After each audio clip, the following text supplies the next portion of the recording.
All right, in this video, we're going to look at even and odd functions, and then we're going to look at the trig functions and see whether they're even or odd.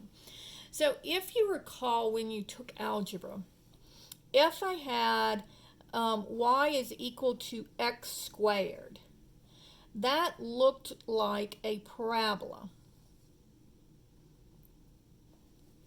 And so notice on y equals x squared, it doesn't matter whether you plug in a positive number or if you plug in a negative number, you still get the same y value. And so, for example, if I say, what is f of 2? That would be 2 squared would be 4. And if I say, what is f of negative 2? That would be negative 2 squared, would be negative 2 times negative 2, and the two negatives cancel, and you get 4 again. And so this is called an even function because this is what happens when you have an even exponent.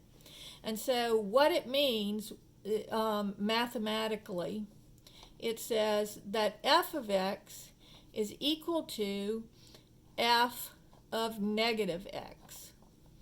So in other words, if I said, what's f of 3 for this one, it would be 9, and f of negative 3 would be also 9. The answers come out the same whether you plug in a positive number or the same negative number. The answers come out to be exactly the same. All right? Now, when I'm dealing, so these are even functions. Now, when I'm dealing with odd functions, that's like y is equal to x cubed or any odd exponent. So even y equals x, which is a linear function, is an odd exponent. But I'll use x cubed just to show you what we have here.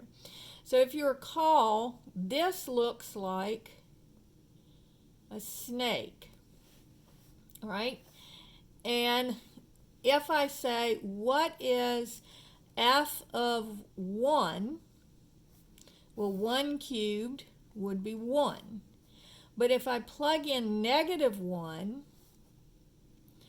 negative 1 cubed is negative 1 times negative 1 times negative 1.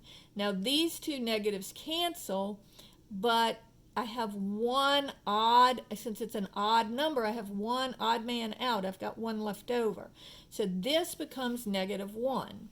So notice that it's the same answer, but it's a different sign. So if I plug in f of 2, 2 cubed is 8.